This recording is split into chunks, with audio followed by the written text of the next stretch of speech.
Fully automatic बंदूकों से अलग जो कि लगातार फायर कर सकती हैं, सेमी ऑटोमेटिक बंदूकें एक बार ट्रिगर दबाने पर एक ही राउंड फायर करती हैं। यह एक 9mm सेमी ऑटोमेटिक पिस्तौल है। इस वीडियो में हम देखेंगे कि सेमी ऑटोमेटिक हैंडगन्स और पिस्तौलें कैसे काम करती हैं। यह एक कारतूस या कार्ट्रिज है। इसे मैगजीन में लोड किया जाता है जिसमें स्प्रिंग और फॉलोअर इस पर दबाव बनाए रखते हैं।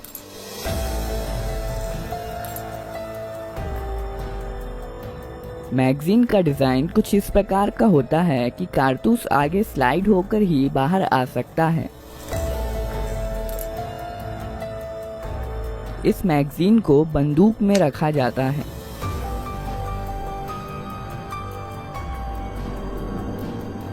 यहाँ पर बंदूक के अंदर के महत्वपूर्ण पार्ट्स दिखाए गए हैं। बंदूक को पहली बार फायर करने के लिए रिकॉइल स्प्रिंग के अगेंस्ट स्लाइडर को हाथ से पीछे खींचा जाता है। इसके कारण कई चीजें एक साथ होती हैं जिन्हें हम एक एक करके देखेंगे। स्लाइडर के मूवमेंट के कारण हैमर पीछे आता है। यह हैमर स्ट्रट के जरिए मेन स्प्रिंग से जुड़ा होता है और इसलिए मेन स्प्रिंग को दबा देता है।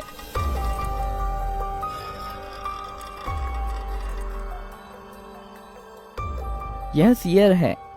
यह हैमर के मूवमेंट को कंट्रोल करता है।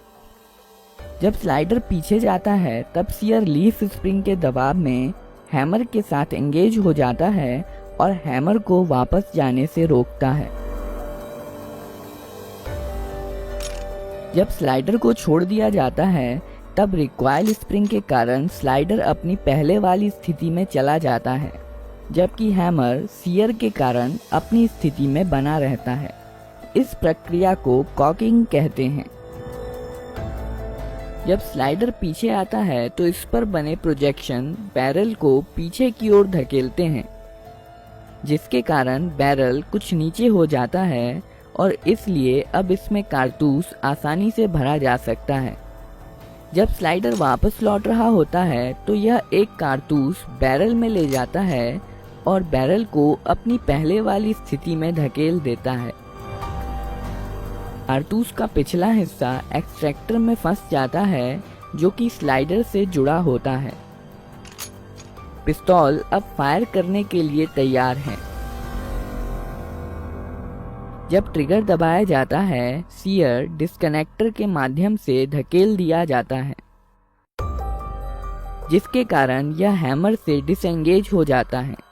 हैमर अब फ्री है और मेन स्प्रिंग के दबाव में यह फायरिंग पिन जो कि स्लाइडर में फिक्स्ड होती है से जा टकराता है। बदले में यह फायरिंग पिन कारतूस के प्राइमर पर स्ट्राइक करती है।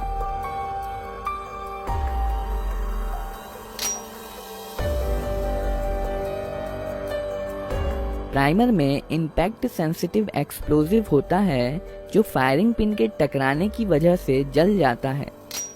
इसके कारण कारतूस में रखे पाउडर में आग लग जाती है, जिसकी वजह से बहुत सारी गैसेस पैदा होती हैं और इस प्रकार बुलेट के पीछे की जगह बेहद हाई प्रेशर गैसों से भर जाती है। इसलिए बुलेट पर पीछे से बल लगता है, जिसके कारण बुलेट बहुत तेज गति के साथ बैरल से बाहर निकलती है। बुलेट के बाहर आ जाने पर यह गैसेस एटमॉस्फेयर में चली जाती हैं और अब यह बुलेट पर कोई बल नहीं लगाती हैं और बुलेट अपने मोमेंटम के कारण आगे बढ़ती जाती है।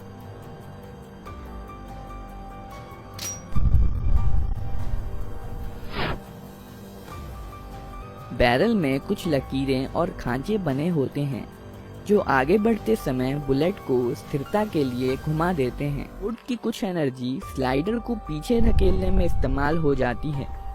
केस या खोखा स्लाइडर के साथ पीछे आता है और इजेक्टर की मदद से बाहर निकाल दिया जाता है।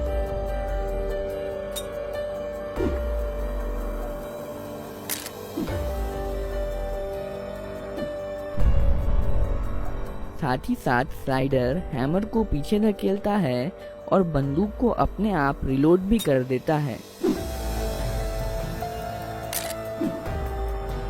और अब बंदूक अगला राउंड फायर करने के लिए तैयार है।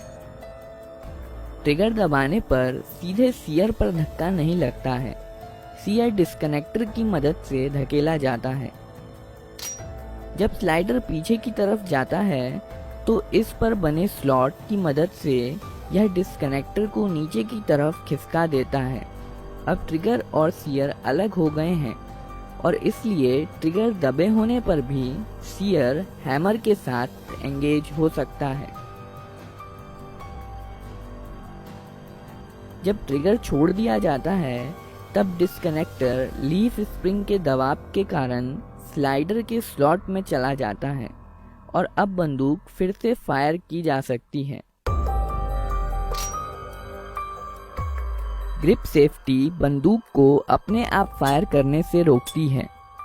जब बंदूक को हाथ से पकड़ लिया जाता है तभी ट्रिगर डिस्कनेक्टर के जरिए सियर को मूव कर सकता है।